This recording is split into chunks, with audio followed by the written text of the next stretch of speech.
Hey, I'm Nick from Kinetic, and thanks for checking out our series from the floor. As usual, we're talking to brokers about some just advice and best practices. And today I've got Nick from Exo Freight. Nick, thanks for being on. You want to do a quick intro? Yeah, appreciate you having me on, Nick. Nick Roth, been in the industry for about 16 years now. Got my start with CH Robinson, Chicago. So shout out to the Chicago Central people from CH. Started my career early in operations, and then did a lot of account management after that, and then led into the sales path that I'm currently at. Most recent transition for me is over at Exo Freight, where we're building out some pretty cool technology in the space. Heavily focused on flatbed and open deck shipping and the carrier side of the business as well. So thanks for having me. Yeah, of course, man. No, I'm excited about what you guys are doing at Exo Freight. So I'm glad you mentioned sales because today, we're talking about some industry changes, like as how it's changed over the past 10, 15 years, and specifically those changes as they relate to the sales process. So let me kind of kick it off with a really broad question. How have the industry changes you've seen in your career impacted the actual sales process?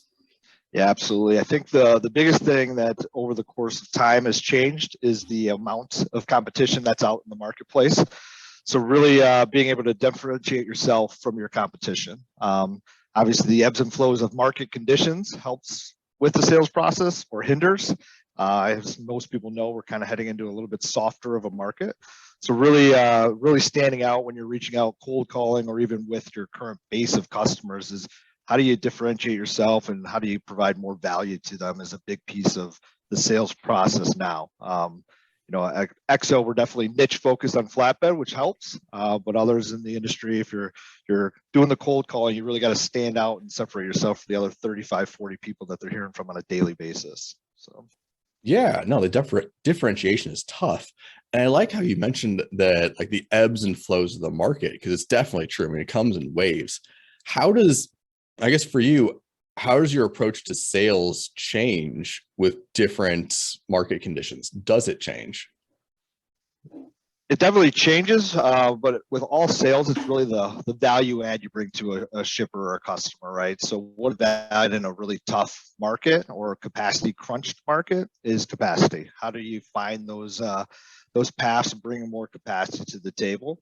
In a market that's a little bit softer and an abundance of capacity, it's the Mhm. value add is how do you streamline and drive more efficiencies into your customer supply chain? So whether it's having conversations on data of, hey, maybe if we just ship some shipping dates from a Monday to a Thursday, there might be some cost savings aspects there. Really using your core carrier base to find ways of providing more value to the shipper is really what you have to do in a market that I think we're currently in and probably going to be in for a while. So Yeah, that's interesting. And the differentiation piece that you talked about is also really important. If you're a new broker, like sales rep kind of entering into the industry, what are your suggestions for ways to differentiate yourself? yeah, I think the one throat to choke type scenario is a lot tougher than it used to be. Going after and saying we can do it all is Mhm. great, but can you do it all well? I think that's the big hurdle a lot of young brokers face in this space. Something I always suggest and encourage for some of the greener people in the industry is find a vertical that you're comfortable with and become an expert in it. So if you're calling on food and beverage, you better know a lot of the in and outs of food and beverage. If you're calling on like a lot of the open deck stuff that we're involved with, like building materials, you should be a vertical expert in your space. That way, when you are getting the right person on the phone, which is a challenge, but when you have their attention, you don't let it go. You prove to them very quickly in your first 10, 15 seconds that I know what your pain points are, whether the market's capacity crunched or there's a lot of abundance of capacity. There's still some pain points that everyone's facing, and being able to dive into those right away without saying, "Oh, I can help you with everything." Well, I have people that can do everything. I need someone that can really do the things that are really keeping me up at night is the biggest thing of differentiating yourself, in my opinion. Yeah, I'm a big fan of kind of finding your niche and like really developing that knowledge base within your vertical. This is a little bit Sure. off topic, but do you have any suggestions for folks on how to learn about the different verticals and about like how do you become an expert in your commodity? Yeah, great question. I think one is kind of learning by example. If you got a baller in your group, ask them, there's Sure. nothing, your network is worth your net worth, right? So there's always somebody that's willing to help you out. I find that a lot of people green to the industry will, find a vertical that works for them. And then, obviously your connectivity from the shippers and the consignees usually leads Mhm. to good cold calls in that respect as well, which is something that always should be happening, right? It's an easy sell when you're actually going to deliver something into a facility. So don't waste Yeah. those opportunities. And then, there's just a vast amount of knowledge on the internet, right? There's no lack of knowledge or resources to go find industry news, whether it's trade shows that people are going to. There's everybody has a magazine, right? I mean, there's a magazine for Mhm. soil. I mean, there's tons of information about everything out there, and I highly encourage people to just really spend the extra half hour a week to just learn a little bit of the hot things that are happening in an industry, and you become that vertical expert, if you will. Yeah, no, I think it's super important that people actually stay up to date on industry trends, like not just within the transportation industry, but within their customers' industry. For And sure. I actually learned a ton just by talking to drivers, like I'd have a customer ask me about some weird thing that I knew nothing about. And sometimes I'd call up one of my drivers if I knew well and be like, hey man, they're asking me if I want it loaded with like some weird like shotgun or suicide or steel coils. Like, dude, what does this mean? And they're Exactly. super helpful. Yeah, that's the best part about this industry. You can constantly learn something new. Like I said, I've been doing this for 16 years. I was about a week ago in front of a customer. They taught me something I had no idea, that there's basically hot molten liquid metals traveling on the highways of the United States of America. I personally didn't know that, so yoke on my face if everyone else did, but that was new to me, and how they move it was pretty interesting. So not No, I'm something that sure. I'm personally going to focus on, but it's pretty interesting and wild that that's happening on a daily basis. So That is wild. I didn't know that one. Here, let me switch gears a little bit. So, like we kind of talked about the market and differentiating yourself from a tech perspective. Like it used to be that people would put certain tech in their sales pitch, like tracking, as a differentiator. But I feel like a lot of that's now table stakes. What's your take on that? What's become table stakes versus actual differentiators? yeah, I definitely like the tracking and tracing. That's just a must-have, right? I mean, Mm-hmm. you have to have communication with your customers. You have to let them know what's going on. I think some of the differentiators that we're focusing on heavily is how do we become more of that value add, whether it's shipments that we're handling or they're handling, just being able to provide some data and really paint the picture of what some of those needs that they have are, or maybe some of the needs they don't even know they have are, and trying to identify ways that we can help them there. Trying to find backhauls or other ways of mitigating pricing, and just trying to find better solutions to some of the headaches that they might have. So tech play is, it's an exciting time in tech, and we've been saying this for a while, but more and more really intelligent people are getting into the transportation space and building technology that's awesome. Like to say we're one of the best there, but it's really cool to learn a tech person's perspective on the industry and see how we can really streamline processes for shippers and especially carriers, because they seem to be a little bit more archaic in some of the way they go out and find business, if you will. So Yeah, definitely agreed on that. From, I guess, more from a sales perspective now. I mean, I know guys who like started in the industry a long time ago, and I mean, their CRM was basically a notepad or a Rolodex that they had of contacts. Like, easy. yeah, I might be one of right. those guys. Then you'll Yeah. hate this question. Well, like, what's some technology that people should look at from a sales perspective? I mean, I know there's like CRMs and email automations and all sorts of other stuff out there. Anything jump out to you guys?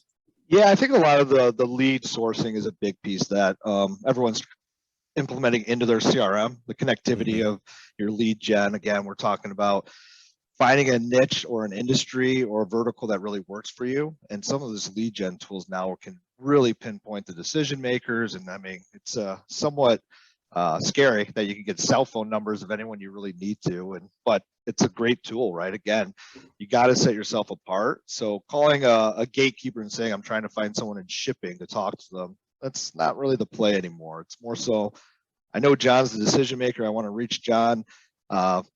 Really just want to get right to the point, and that's why I think it's a must-have right now, Mm-hmm. especially just to really try to streamline and be more effective as far as reading the right people. So Yeah, I agree. So in terms of, like, we've talked about kind of the market dynamics, we talked about technology. So from any perspective here, like, how do you see this continuing to change over the next few years? And like, what do companies need to be doing to be prepared?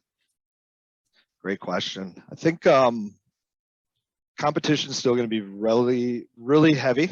I think we've seen more people come into the space. Obviously, there's a lot of tech play starting to happen, which is going to make some of the more seasoned and traditional brokers have to sharpen up their skill sets as far as a tech play. And just driving efficiencies. Technology, I don't think is ever going to replace a sales rep or a carrier sales rep. I think it's more like, I always believe in that it's technology and your talent, right? So how do you keep your talent engaged and show them the path that some of this technology is going to allow them to do 10x what they used to be able to do? And that's where I foresee this market really going, this industry going. As we get more, ebbs and flows in market conditions, more so in the last 2 years than I've seen in the 16 years of doing this. So from complete drop-offs to complete peaks and valleys, you're going to have to really present that to your customers of why we want to stay with you and be sticky with you in the long term. And I think that's, again, a lot of the technology of really painting the data picture for them of what your advantages are over the next guy. So I like that phrase, the painting the data picture for them. I think that's huge. That's a great piece of advice. Yeah. The way I usually round these out, because these are kind of about industry education, what's something that you've learned recently? Other than the molten lava, other than the molten transportation. Metal? Yeah, I think again, for me, coming to EXO fairly recently is really working hand in hand with our technology developers. I've been at some of the largest shops in the nation. You were so far removed from the tech side of the business as far as what they're creating, how they're creating it. We really focus on getting our people from the execution side, so the brokerage side, if you will, really involved with the development of the tools and software internally, and then obviously externally, some of those ideas branch out to how do we drive efficiencies for the shippers, and then again, really important, how do we drive efficiencies for our carriers? So learning a lot of the great tools that we can provide from a technology standpoint, and again, not eliminating talent, but using that talent to really help drive the technology build outs. So yeah, no, I think that's a great way to kind of wind this down, because I talk a lot about technology and I get the question a lot about, like, how is that going to impact like people? And I totally agree. Like, it's never going to remove the need for a broker. It might change the role a little bit, but like the folks who actually are able to use it are just going to do their jobs even better and more productively. For sure. And then really, again, we're kind of talking about more green to the industry, embrace the technology, right? I mean, I think that's going back 5-10 years ago, the big fear was, they're trying to take away my role. That's not the path. The path is how do you really expedite growth and help individuals do more, so traditionally make more from a commission standpoint. So embracing technology is a big thing that everyone has to understand and realize, and I think most are pretty good at it. So yeah, man, that's all great advice. I really appreciate you taking the time to talk to me today. Like I said, we're intentionally keeping these short so people actually listen to them or watch them, but they're complicated subjects. There's always more to learn. If someone wants to reach out to you, how do they do it? Yeah, definitely. I'm active on LinkedIn. That's one of the easiest ways to DM me. And then nick@exofreight.com is my email here. Happy to talk shop with anybody. Definitely growing immensely here. So anybody looking for other opportunities as well, please feel free to reach out to me. So. All right, Nick. Perfect. Thanks again for being on. And I'm looking forward to seeing a lot more from you and the group at EXO Freight. Appreciate it, Nick. Thank you.